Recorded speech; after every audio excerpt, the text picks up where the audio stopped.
Vamos à rubrica A Última Fronteira, habitual aos domingos no Bom Dia. Miguel Gonçalves, comentador RTP, está connosco. Miguel, bem-vindo. E vamos falar de buracos negros no início desta rubrica. Quais são as novidades que trazes? Bom dia, Estela. Bom dia a todos os nossos telespectadores.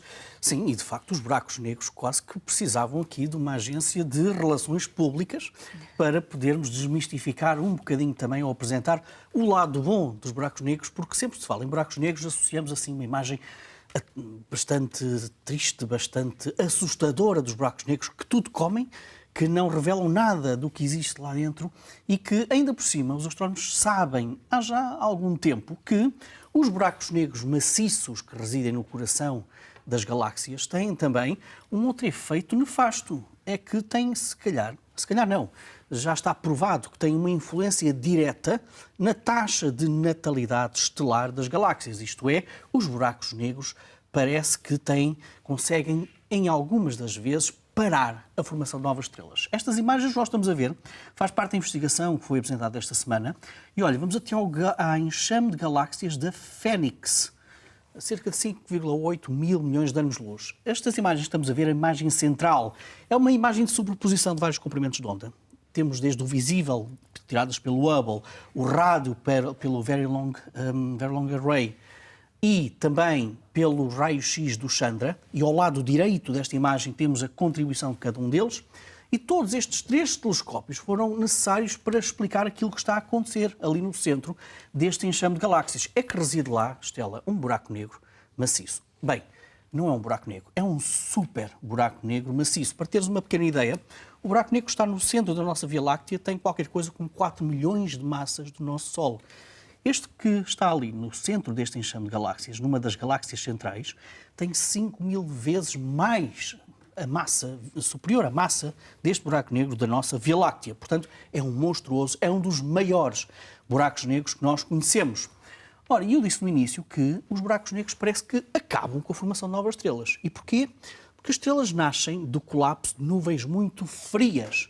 Nuvens muito frias, quando falamos de nuvens frias, estamos a falar da ordem dos, 240, 250 graus abaixo de zero. E, portanto, quando temos estas nuvens muito frias, elas colapsam sobre o seu próprio peso e dão origem a estrelas. Portanto, relembrar, nuvens frias. Ora, o que nos diz a teoria e a observação é que os buracos negros, quando têm à sua volta os discos de acreção, que é material muito quente e que irradia energia poderosíssima, aquece muito as suas redondezas. E ao aquecer, aquece também essas nuvens de gás molecular que dá origem às estrelas. E se aquece, então não temos formação de novas estrelas. São precisas nuvens muito, muito frias. Ora, isso era aquilo que nós pensávamos, que os astrónomos pensavam, mas eles abriam a porta para uma outra hipótese. Será que os buracos negros também podem fazer o contrário? Isto é, será que eles podem também ser uns agentes preciosos para a formação de estrelas? Olha, é aqui que entra este estudo e é aqui que entra esta observação. É que, quando olharam para este coração destas galáxias, para aquele buraco negro, olha, assistiram a uma taxa de formação de estrelas absolutamente doido. O que é que isto quer dizer em termos numéricos? Quer dizer que, ao olhar para aquilo, para a taxa de formação de estrelas, estão ali a formar cerca de 500 massas solares por ano. Ou seja, 500 estrelas com a massa do Sol por ano. Uma galáxia como a nossa Via Láctea forma uma estrela com a massa do Sol por ano. E, portanto, ali está a crescer uma autêntica ninhada estelar a ritmo assustador. Mas tem aquele buraco negro central. Então o que é que se passa ali? O que diz estas observações é uma coisa muito curiosa.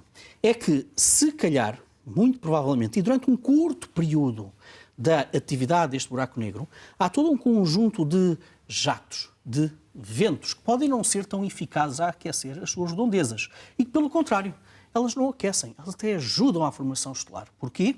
Porque elas sopram este gás molecular, estas nuvens de gás molecular, das zonas mais centrais e mais quentes. Atira-as então para zonas mais distantes do centro da galáxia, mais distante de zonas mais quentes.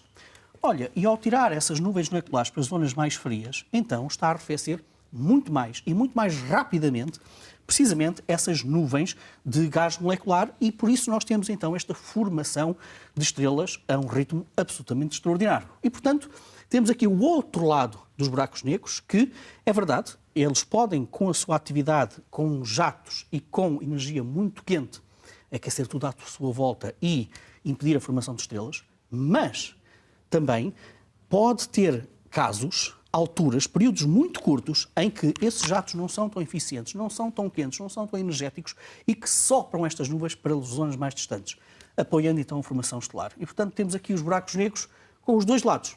Aqueles que acabam com a formação estelar, mas também aqueles que ajudam à formação de novas estrelas. São os dois lados dos buracos negros e, entretanto, Miguel, há também outras observações e revelações que saem dos últimos dias relacionados com Europa, Titã e duas luas de Neptuno. É verdade, nós vamos concentrar sobretudo aqui em Europa e Titã para salientar dois estudos muito interessantes que surgiram esta semana. A primeira leva-nos até a Europa, a uma das luas de Júpiter, precisamente. Olha, quer a Europa, quer a Titã são duas das mais fascinantes luas do nosso sistema solar. Nós já sabemos, com métodos indiretos, isto é importante, com métodos indiretos, que provavelmente por baixo da superfície de Europa reside um gigantesco oceano de água salgada. Muito mais água salgada, Estela, do que existe no nosso próprio planeta. E também sabemos que poderão existir ali formas de energia, desde o seu interior até à superfície, e, portanto, podemos ter ali alguns dos elementos fundamentais para a vida como nós conhecemos aqui na Terra. E, portanto, há muita excitação astrobiológica com a Europa. E agora, o resultado de 17 observações feitas pelo Observatório Keck do Havaí entre fevereiro de 2016 e maio de 2017 mostram-nos que, olha, em 16 dessas observações nada se viu de interessante, mas numa delas, uma em 17, mostrou aquilo que poderiam ser cerca de 2.000 toneladas de vapor de água. Ora, eu saliento o seguinte, em termos estatísticos... O que é que isso poderá querer dizer? Poderá querer dizer que temos aqui a primeira observação direta, já não é indireta, é direta, de que há, então, água por baixo da superfície de Europa. Mas isto é ciência e, portanto, é importante que se diga o seguinte, estatisticamente falando, este resultado tem que ser suportado com muito mais observações.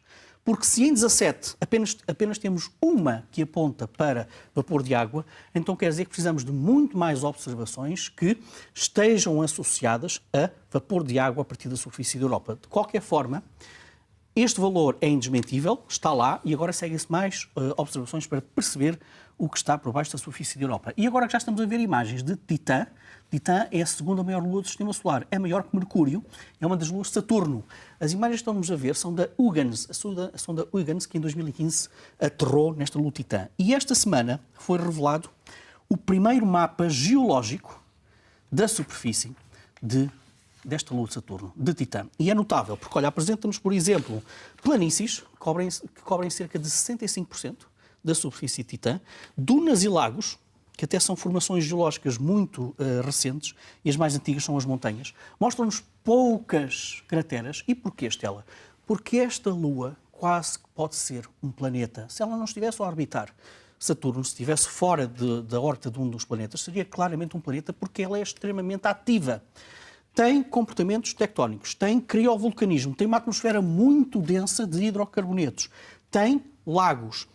É a única lua, o único sítio no Sistema Solar que nós conhecemos com um ciclo hidrológico. E, portanto, tudo isto aponta para aquilo que seria uma Terra primitiva. É aquilo que temos em Titã. E temos a capacidade, temos um mapa geológico que é notável, e já agora com sotaque português, porque foi uma astrónoma brasileira notável chamada Rosalie Lopes que esteve envolvida na liderança deste projeto. E, portanto, é sempre de salientar quando nós, humanidade, conhecemos um mapa de mais um corpo do Sistema Solar. E vamos olhar para o nosso mapa para nos centrarmos no Médio Oriente para a imagem da semana, Miguel. É verdade. A Palestina está no nosso país na atualidade por outras razões. Eu trago aqui uma outra razão. Mas não é isso. Este senhor do lado esquerdo chama-se Dawad Tarawa, é o coordenador nacional da União Astronómica Internacional da União Astronómica Internacional, e ao seu lado direito está o Ministro da Educação da Palestina. Eles firmaram um contrato, um protocolo durante 3 anos de levar a astronomia para os currículos educativos das escolas da Palestina e reforçando o papel da astronomia na educação e nos povos. A astronomia é uma ciência unificadora. Miguel Gonçalves, com essa ideia e essa mensagem terminamos esta rubrica e também obrigada até para a semana e também esta segunda hora do Bom Dia.